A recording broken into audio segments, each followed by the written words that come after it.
So Black Friday is right around the corner. And now, while there are a lot of sales out there, you may not want to pass them up, but you also don't want to break the bank. So joining me to talk today about Black Friday budgeting, it is not sexy, but Jerry Section is here, the president and the CEO of Jack's Federal Credit Union. You know, this is stuff that nobody really wants to talk about because you see the sales, you want something, and you just want to buy it, but you really have to have some boundaries. Definitely. You want to have those boundaries. It'll help keep your personal finances in order and not have you have any regrets after the holiday season.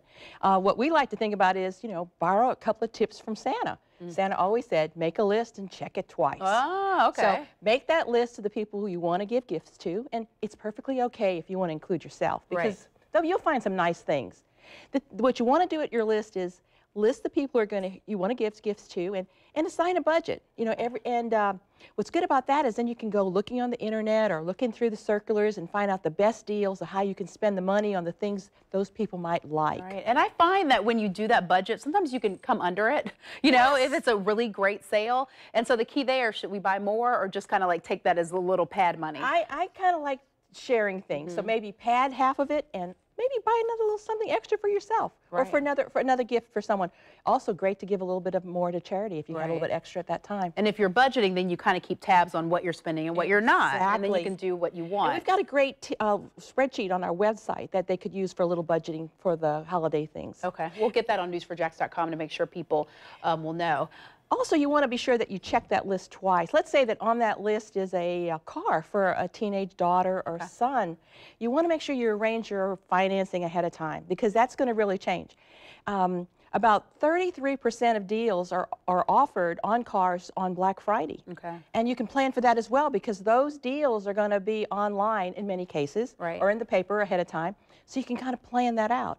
Also, in your planning, consider getting pre-approved for your auto loan, because you want to know that you've got an interest rate that's good. You can work with, based on the price of the car. And you can check that out too online to make sure that you've got a good one.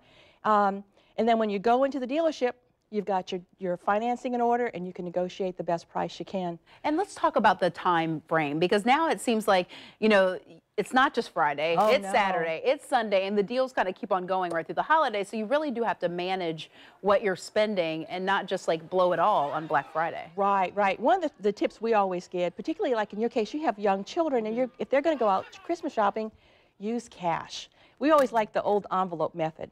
There's so much in the envelope for grandma, so much for auntie, so much for brother and sister, and that helps the child not overspend, because they know that they've got that money in that envelope for that gift. It's not a bad idea. I do find whenever I have cash, I feel like it just disappears into the air. But I like the idea that that is the money you're going to spend. Don't pull out the card, because this is all you have. Also, something kind of cute that you might be able to remember, don't be naughty, be nice to your finances. Exactly, because you don't want to wake up on Christmas Day or the day after Christmas and go, everyone had a great time, and now I've got to pay these bills. Right. And that's what tends to happen, buyer's remorse in January. Exactly. And you can't ask for your gifts back. Unfortunately, no. I'm not sure if I would really like that idea. Yeah. And again, as you mentioned, consider yourself, because sometimes you do go shopping, you're like, one for me, one for them. Right. And so if you know you're like that, budget it in. Exactly. And that's why making that list and checking it twice, you'll make sure that you're not going to be naughty to your personal finances. All right. Well, it holds us accountable, and it also allows us to have a little bit of fun. Jerry, thank you for coming in today. It's been my pleasure. And if you know someone who plans to go Black Friday shopping, you can share this interview with them beforehand. We'll post this interview on our website, newsforjacks.com, a little later this morning. You'll find it on The Morning Show.